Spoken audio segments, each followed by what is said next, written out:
Yeah, so, your second great love is typically the one that you experience the most heartbreak with, because you feel like you're mature, but again, you're still growing, you're still going through an infinite amount of changes. Your frontal lobe is developing, your emotional intelligence is increasing, your career prospects are increasing, your friend group is changing, your life is changing just in so many ways. And then at the same time, you're dealing with this other person who you love and who you usually from an earlier part of your 20s to where you're both naive and, you don't know much about the world, and you're going through so much and you're developing and growing together, and you combine those, and it's usually a crazy time.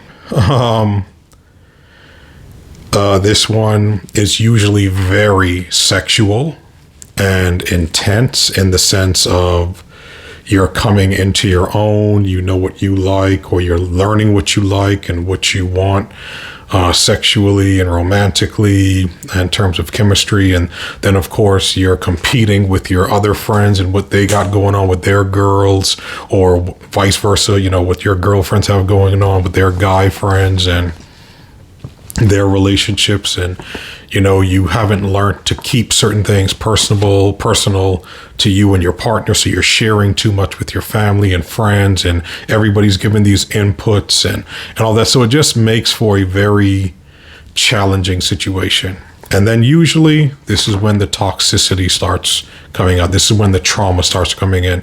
This is when people, start cheating and lying and becoming manipulators, and, the drinking and the drug use and, the bad habits, the bad money habits, and the lack of discipline and focus and drive, and all of these, again, all these things being woven in. And again, at the same time, you're trying to hold on to a love, trying to hold on to a relationship.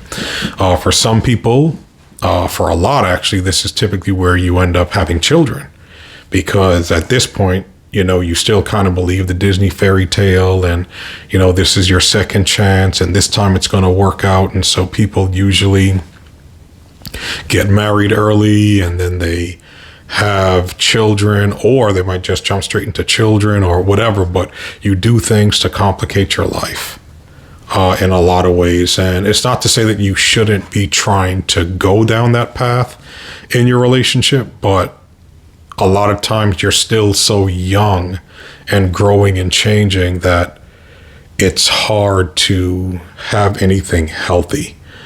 And so because of all of that, this relationship typically ends up being the most traumatic, the most toxic, the one when you think about all the lessons that you've learned from relationships, the one that you tend to go to the most, because it's where usually the most happen, the most issues, problems, the ups and downs, the highs and lows, as you're trying to figure out, who you are as a person, who your partner is as a person. You have your wants and needs and desires, and they have theirs. You're learning about yourself, trying to establish boundaries and rules and things that you won't settle for and things that you desire. And it's a lot. It's a lot for anyone to deal with. And so part of that is because you're thinking about everything that failed in your first love, the previous relationship, even if it wasn't directly preceding that. I'm not saying that these come in exact chronological order, but that's the relationship that's going to stand out to you, what you did wrong, and so you're trying to overcompensate and be better than you were, but you're falling short in other areas, and it's complicated. But for me, I met my second love. I want to say I was 20 at this time. Oddly enough, I met my third great love before my second great love. But we weren't able to be together because of extenuating circumstances that I will get into at a later date as I expand on all of these conversations and stories. But for my second, it was, love at first sight with her. For both of us, we came across each other in passing through mutual friends. The attraction was there instantly. And we couldn't be together because both of us were in relationships. And this is where I say these things are usually toxic.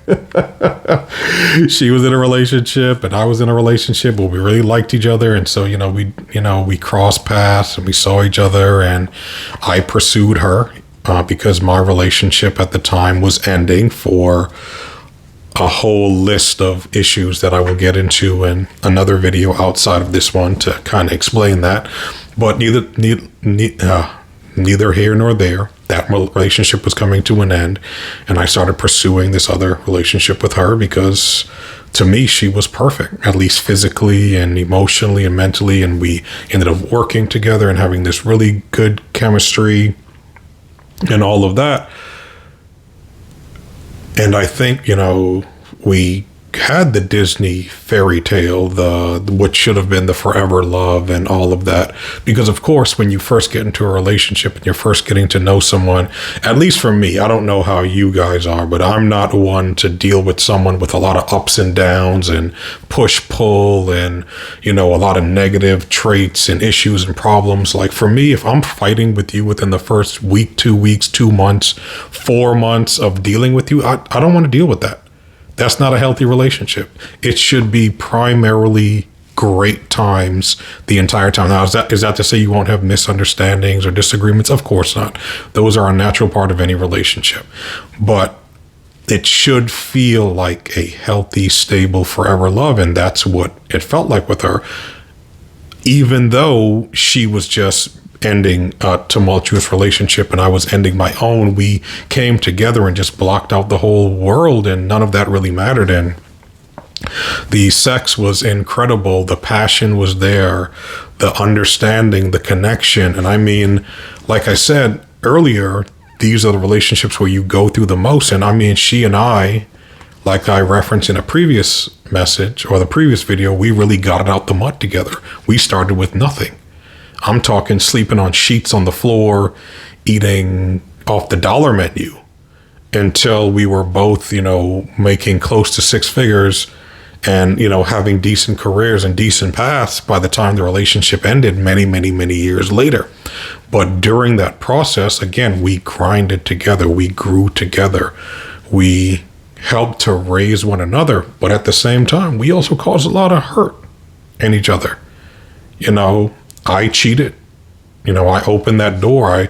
I stepped out and I broke her heart and crushed her.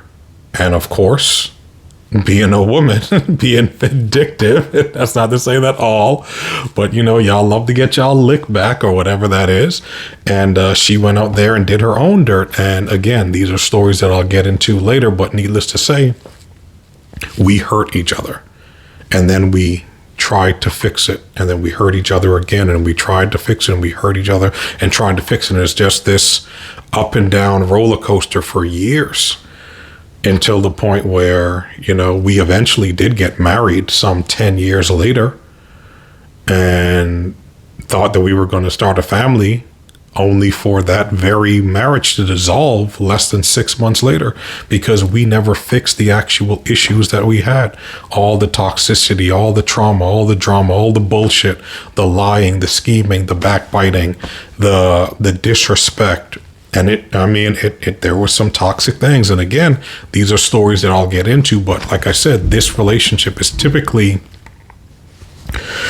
the worst one because you're trying to hold on to something that you should let go of.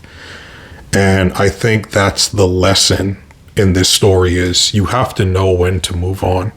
You have to know when to call it quits when the relationship has become so toxic that you're only with each other out of complacency or, comfort, even though you're hurting each other tremendously through whatever means, whether that's, again, lying, cheating, scheming, betrayal, disrespect. And it doesn't come in the same way for everybody, but usually it's something traumatic that pushes you apart, but also keeps you together. And we trauma bonded. And I think so many other people have. So, like they say, you got to let go and let God. Not every relationship is meant to be forever. And even though I'm an advocate for working through it and talking and growing in love and all of that, more often than not, it's not going to work. It's just not going to work out because you're too different.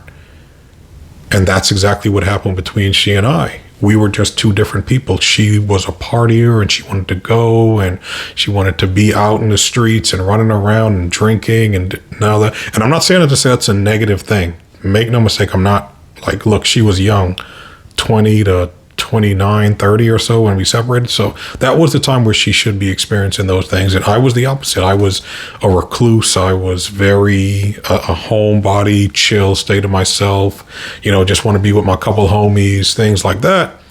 And wanted my quality time with her. I didn't need all that extra stuff. And so we grew apart in terms of interest, and we grew apart in terms of chemistry, and we grew apart in terms of passion, desire, and there's a point where, they say opposites attract, which is true to a sense, but you have to have commonality. You have to have overlap in things that you're interested in. And aside from our sexual chemistry and the responsibilities that we had accumulated together over this time through, our financial, success, if that's what you want to call it, we didn't really have that strong of a connection anymore. There was not really love there. It just was like, this is my person.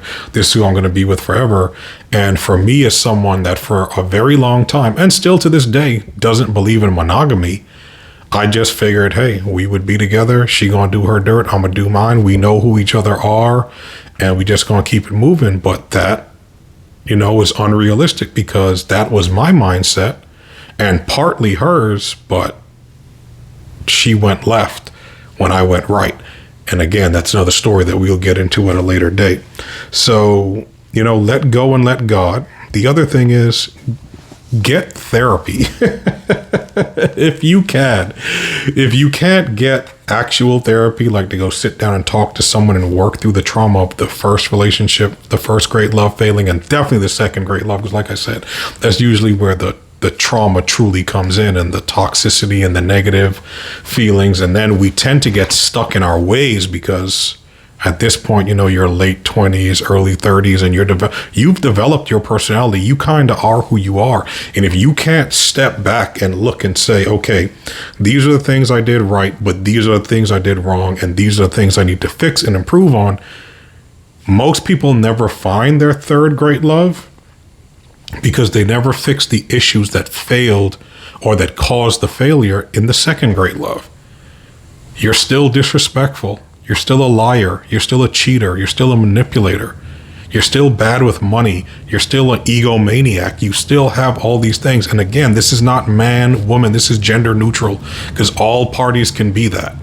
A man can be this and a woman can be this. So please, and again, it takes two to tango. It takes two to make a relationship work. It takes two to make a relationship fail. So go and do the work. And so for the men, wherever you fail, man, and I can only speak as a man because that's what I am. That's what my brothers are. The conversations that I have with men, usually we can see where we failed. Usually we can see where we fell short. Does that mean we will go and get the help? Maybe not so much.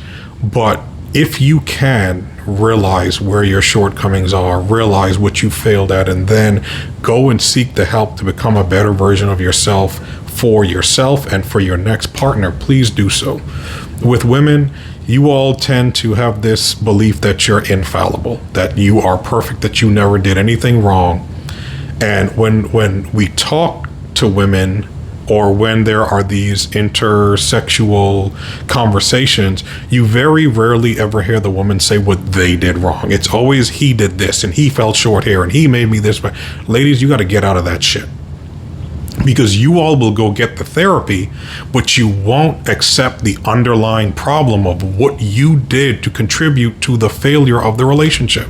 So again, you cannot improve and get better as a person in the therapy that you seek, that you sought out, because you're not even willing to accept the things that you did wrong.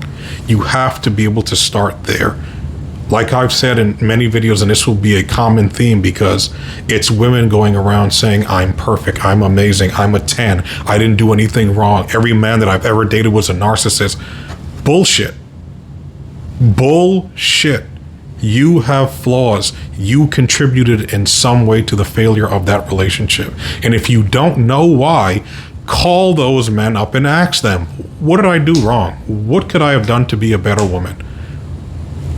And just hear them out, because maybe you're completely unaware of it, even though I don't think that's the case, because I think most women can have conversations with their female friends in quiet, or even with their male friends in private, and own these things. But when it comes to expressing them for the world, you guys have a very hard time with that.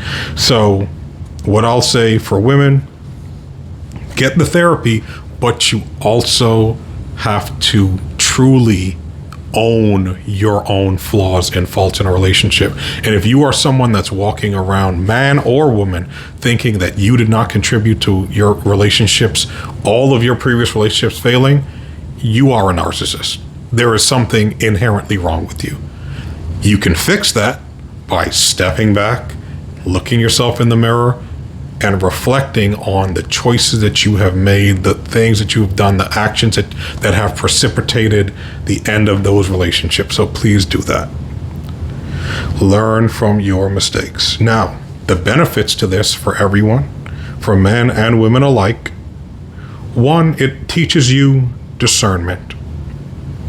It teaches you what to look out for in your next relationship. So when you see those red flags, when you are in a relationship and you come across issues that are repeating patterns, either within yourself or your partner, you can check yourself or you can check your partner and set boundaries and rules and stipulations. For me, I don't like women that want to party all the time, so I let a chick know. Any woman that I've dealt with, if that's what you're into, cool, that's not for me. You want to hang out, you want to be cool, you want to fuck around, we could do that, but I'm not going to take you seriously. I'm just not. It's not something that I want. At the same time, I had to learn how to effectively communicate, and I will say that in my second great love, that is what I learned how to do the best, because I was a fucking, it was trying to pull blood from a stone, trying to get me to express my emotions and feelings and thoughts and all of that. And sometimes it's still hard for my current partner, who is my third great love, by the way. It is hard for her. But I have learned to overcome that, to talk, to, express myself, to set boundaries, to express desires, wants, needs, how I'm feeling in the moment, after the moment, before the moment, the lead up. I can clearly articulate these things. And so I have grown and become a better person because of that. And I'm sure that my current partner would say that. And so that's what I'll say. Try to become a better version of yourself. In the areas that you fell short, work on those. If you're bad with money, work on your money. If you are not as romantic or as sexual with your partner as you should be, work on that, because that shit matters. Whatever it is, wherever your shortcomings may be, you have to figure those out and work on it. Don't make the same mistake twice. Become the best version of yourself. Learn discernment and grow and evolve as a person. Those are the lessons for this. And like I said previously, if you are one of those people that constantly play the victim, that constantly blame everybody else for the failures of your relationship, that it's always someone else's fault, that's how all of your relationships are going to go. Because until you can honestly, truthfully, wholefully self-reflect to grow and improve and become better, even if it's only a little bit day by day, that's going to go much further than you putting up a wall and acting like you have never done anything wrong, because all you're going to do is you're just going to keep attracting those same broken people.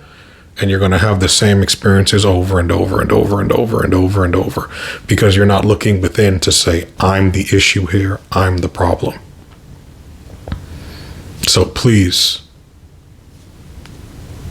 figure out where you can be better and work on that.